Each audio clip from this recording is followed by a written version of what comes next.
Ukraine has officially begun its counteroffensive, but will it change the course of this war? US and China seem to be reaching a point of no return, and India has been struck by one of the largest disasters in the history of Indian railways. Hello and a very warm welcome to World 360. I'm Akanksha Swaroop. I'll deep dive into all those stories, but first up are the headlines.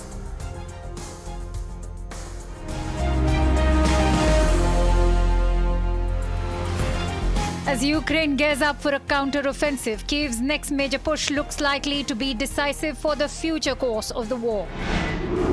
Kosovo Serbia clash raise fears of a flare-up in the Balkan hotspot and increased Western efforts to resolve a long-simmering dispute. But with a lack of assertion by the Biden administration, can Putin use tensions in Kosovo to destabilize EU further? BRICS expansion dominated the foreign ministers' meeting in Cape Town, advocating for a multipolar world that challenges the West's dominance. The de-dollarization trend also gathers steam. Asia's top security meeting begins with intensifying competition between the United States and China, expected to dominate a weekend of high-level speeches, backroom military dealings, and delicate diplomacy. Let's dive straight into the show with Ukraine's counteroffensive. Russia is under attack again. On Tuesday, Moscow was struck by drones. The next day, a refinery was targeted in Russia's Krasnodar region. Russia is blaming Ukraine. They say Kyiv launched a drone strike on this refinery, and that is just one attack. A separate one was also reported in the Belgorod region. That one killed at least one Russian citizen. Again, Ukraine has been blamed. Kyiv has been silent so far. Russia has repeatedly blamed Ukraine for attacks inside Russian territory. In fact, Vladimir Putin has called it a terrorist attack. But every time, Kyiv has denied these allegations of the attack. Ukraine says it is ready to launch its long-expected counter-offensive against Russian forces. The announcement came after at least 2 people were killed and more than 30 were injured in a Russian missile strike on a medical clinic in the eastern Ukrainian city of Dnipro.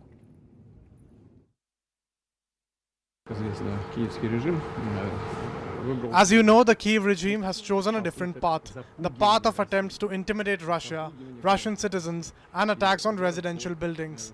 This is, of course, a clear sign of terrorist activities. First, I want to say that the Moscow air defense system worked in the regular way, although there are things for us to work on. Але захист людей – це захист на всіх рівнях. Укриття мають бути доступними. Ніколи більше не має повторитись ситуація, як цієї ночі у Києві, коли люди прийшли в укриття, а укриття зачинене. Це обов'язок представників місцевої влади, дуже конкретний обов'язок забезпечити наявність і доступність укриттів цілодобово. Боляче бачите недбале ставлення до цього обов'язку, боляче бачите втрати. І якщо обов'язок на місцях не виконується, це прямий обов'язок правоохоронців притягати до відповідальності. So is Ukraine ready to change the course of this war? Let's try and get in a sense of perspective. Let me introduce my guest today. Ben Aris, who's the editor-in-chief of Business News Europe, joins me live. Thank you, Ben, for joining in. Of course, we've seen Ukraine's counter-offensive mark a new phase in this war. But what is proving to be Russia's Achilles heel? Well, the war has now gone into a new phase.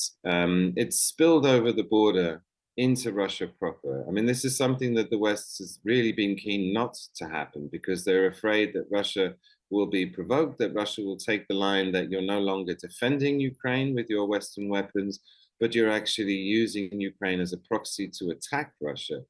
And then that's NATO forces attacking Russia, and we're a very short step to Third World War. And what we've seen recently is these militias, who are actually Russians, who are harbored in Ukraine and fighting with Ukrainians, have now been crossing the border. I mean, it happened very dramatically at the weekend where they took the town briefly until they were driven out again. But in the last few days, we've seen them back, that they're now raiding across the border. And the other new factor is the rise of what we think are partisan groups inside Russia, Russians who are against Putin, not necessarily aligned with Ukraine, although certainly there are connections and help flowing in that direction. But the number of sabotage attacks we've seen has doubled. 250 attacks, largely Right. targeting things like railway tracks and blowing up government buildings. And this testifies to the possibility of there being an insurrection within Russia. It's not very big. They're not very well equipped or powerful, but the situation continues to destabilize, and Russia now has a problem Right. with dealing with insurgencies within the border. Right. Ben, while Ukraine can boast of some astonishing battlefield successes, what are Ukraine's challenges ahead in this counteroffensive, considering Russia still occupies 18% of Ukraine territory, as was being reported earlier this year? In the beginning, it was said by one of the analysts, if Ukraine had got all the weapons it has now in the first month, this war would have been over in a week and Ukraine would have been victorious. And as it is, they're stuck. They're also not making any progress. They just lost Bakhmut after a really bloody fight. They've seen a lot of their veterans killed and wounded in action. And going forward, we're expecting this counteroffensive. And to me, it's quite clear that Ukraine has been stockpiling weapons and ammunition in preparation for this, because while there have been reports of some 500 tanks being taken to the battlefield, 200,000 150 millimeter shells, which are a key workhorse, none of this is appearing in the battlefield at the moment. So what I'm expecting to see is a dramatic hammer blow fall sometime soon in the coming weeks. All right. In the hope that they can repeat their success of September, where they smashed through the lines and put the Russians on the run in Kyiv and also took back Kherson. So we're hoping to see something like that as well. Right. And then maybe it'd be time for peace talks. I don't know. That's one of the possibilities. But before we can even get to the peace talks, Belarus has confirmed Russia's transfer of nuclear weapons to his country. Plus, Lukashenko has also promised nuclear weapons to all who would join in this war. How do you assess the kind of nuclear rhetoric that's being drummed up by Vladimir Putin?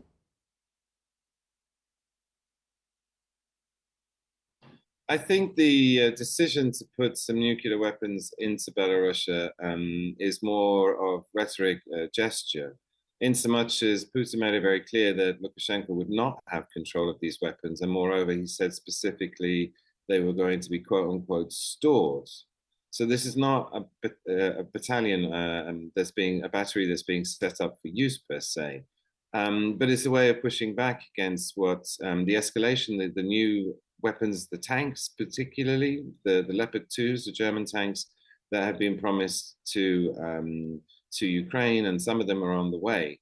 And that was, again, the first offensive weapons that the West has supplied. I was talking before about this escalation.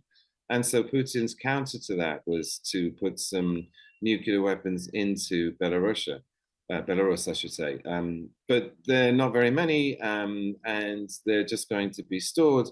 However, the danger is if these offensive weapons given to Ukrainians, if the Russians choose to see them as an attack via the proxy of Ukraine by NATO on Russia, then their Article 5, Russia's Article 5, is if they see an existential threat, quote unquote, existential to Russia, that authorizes them to start using tactical nuclear weapons. And there is a real danger. I mean, the trouble with this conflict is that at every stage, Putin has chosen to take the most extreme option possible.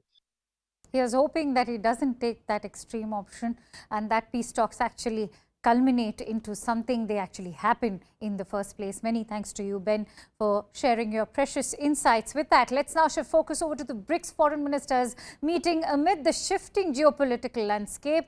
The BRICS FM meet happened, and that was meant to push the boundaries, advocating for a multipolar world that challenges the West's dominance. At least India's External Affairs Minister Dr. S. Jaishankar has been pushing for multipolarity even at the BRICS. The potential use of alternative currencies is part of this vision as the de-dollarization trend gathers more momentum. The BRICS nations have sought guidance from the bloc's bank on functioning of a potential new shared currency. How will this initiative affect the US dollar's dominance? The ministers also discussed plans to potentially admit new members to the club. External Affairs Minister Dr. S. Jaishankar on Thursday reiterated the significance of the BRICS alliance as a symbol of change and emphasized the need for a serious and constructive approach to contemporary issues. Listen into what Jaishankar said. It is therefore imperative that BRICS members demonstrate sincerity in regard to reforming global decision-making, including that of the UN Security Council. Excellencies, at the heart of the problems we face is economic concentration that leaves too many nations at the mercy of too few. And with that, let's now shift focus over to yet another conflict which is all set to destabilize European security further. And I'm talking about one conflict that is apart from the war in Ukraine. After Kosovo's police conducted a raid in the North Serb-dominated districts and seized local government facilities, tensions between Serbia and Kosovo have erupted once again this past weekend. Tensions began after ethnic Albanian mayor were elected in Serbian-dominated areas in an election that was allegedly boycotted by the ethnic Serbs. Kosovo police fired tear gas to disperse Serbs who tried to block officials from entering municipal buildings. Violent clashes broke out between the Kosovo police and NATO-led peacekeepers on one side and local Serbs on the other. Meanwhile, Kosovo's Prime Minister has accused Russia of inflaming Serbia tensions as the Ukraine war is faltering. Kosovo's Prime Minister has said that Russia's major concern is precisely this, that now it got severely wounded in Ukraine after its invasion and aggression. They have interest in spillover, which means they are now focusing on Kosovo.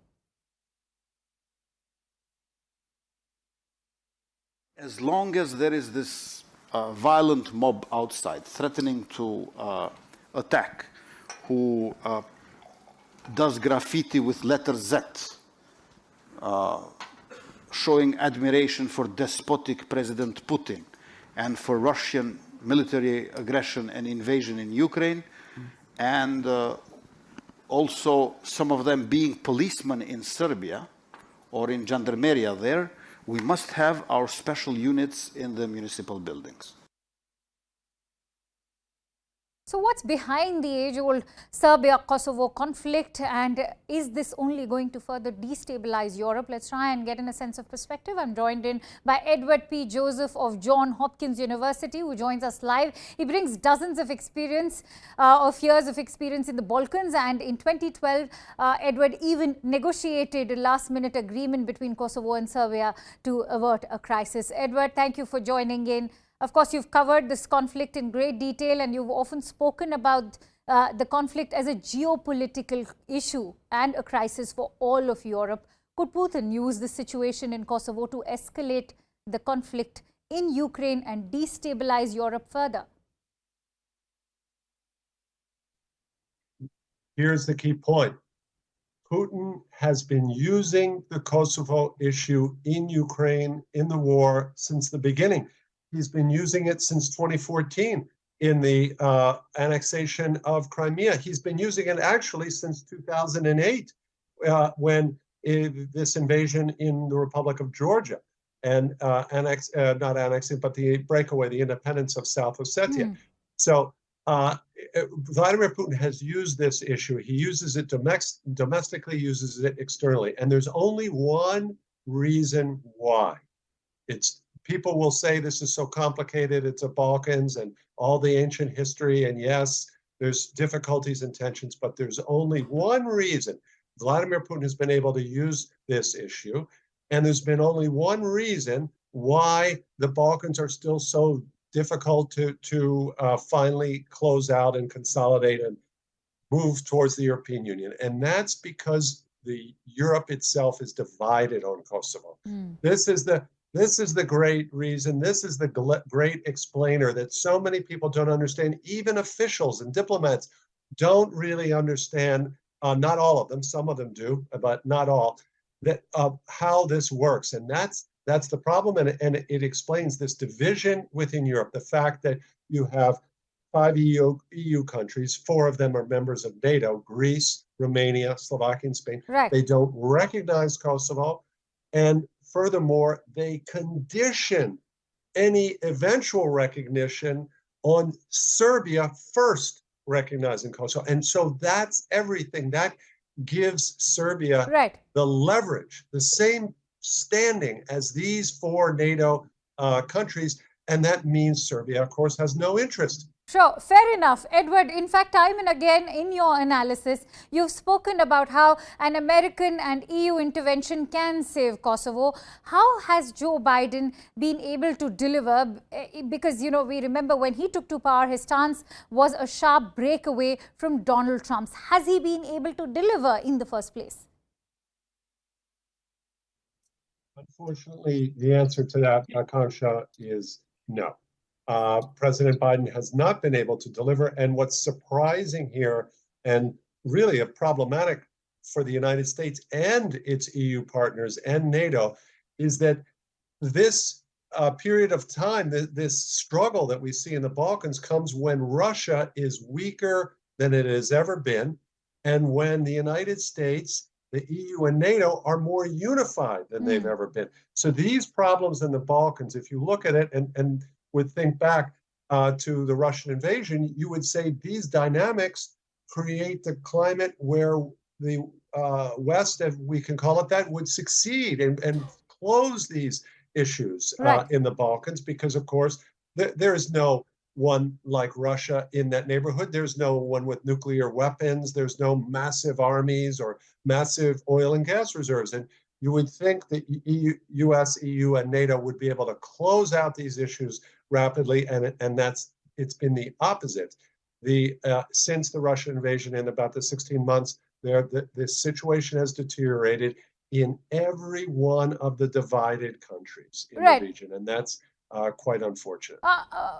Edward, let's also talk about the impact on EU. The European Union presented a plan for the two countries to resolve the long-standing issue.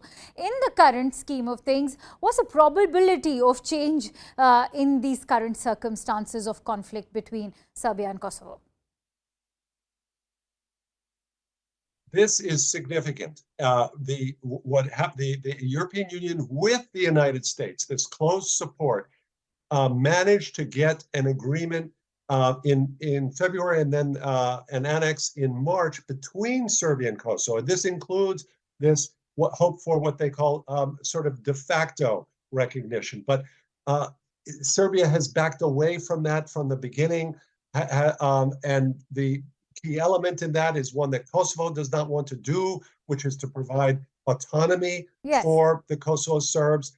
And so it's been very difficult to achieve this. And this latest violence that has brought this issue to international attention comes because the Prime Minister of Kosovo did not coordinate with NATO peacekeeping forces in his country, who have the ultimate responsibility for security. He did not, as any Kosovo government is required to do, he did not coordinate with them. And of course, this played into the hands of the Serbian president, autocratic leader, Aleksandar Vucic, who's done many things to align with Russia, promote Russia, destabilize the region, and control and manipulate the Kosovo Serb population. So that played into his hands, into President Vucic's hands, precisely at the moment when he's under unprecedented protests at home in Serbia. All right. Please. Many thanks to you, Edward, for sharing those precious insights with us. And with that, let's now shift focus over to the United States and China, because that's another conflict which seems to be reaching a point of no return. A Chinese fighter jet carried out an unnecessarily aggressive maneuver near a US military plane over the South China Sea in international airspace. The United States Secretary of State hit out, saying there have been a series of these actions directed not just at the United States, but at other countries in recent months. It only underscores why it is so important that the United States have regular open lines of communication. This is what the US narrative has been so far. Now, as China snubbed US's invite for a dialogue, U.S. Secretary of Defense Lloyd Austin has said that he was deeply concerned by China's unwillingness to engage. Let's also listen in to what U.S. Secretary of State Antony Blinken and U.S. Defense Secretary Lloyd Austin have to say. Our planes were flying in international airspace on a routine mission. Chinese pilot took dangerous action in approaching the plane very, very closely. There have been a series of these actions directed not just at us, but at other countries in recent months. But I think it only underscores why it is so important that we have regular, open lines of communication, including, by the way, between our defense ministers. The second question that you asked was regarding the Chinese declining to meet with me, the Minister of Defense declining to meet with me.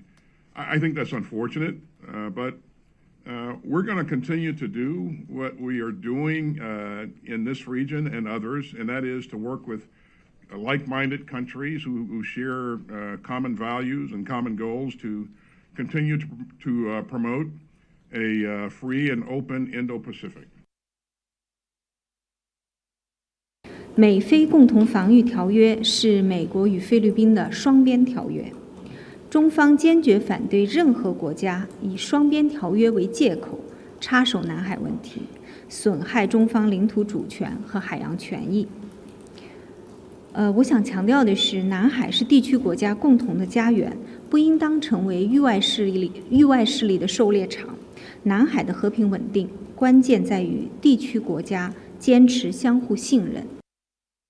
And so, while Washington and Beijing spar over the South China Sea, India and Nepal are looking at a reset of their bilateral ties. Prime Minister Narendra Modi and his Nepal counterpart, Pushp Kamal Dahal or Prachand, signed 7 agreements between India and Nepal on Thursday. This after a bilateral meeting that took place in New Delhi's Hyderabad house. Efforts to enhance energy and connectivity ties dominated the agenda of the meet between the leaders. Modi assured the Nepal Prime Minister that India would work to take its relationship with Nepal to the Himalayan heights. Among the highlights of this summit meeting was a revised transit agreement that will allow Nepal access to India's inland waterways for the first time.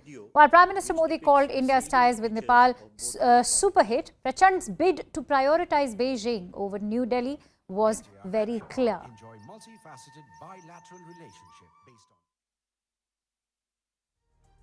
And with that, it's time to slip into a quick break. Don't go anywhere because global news and updates continue on World 360.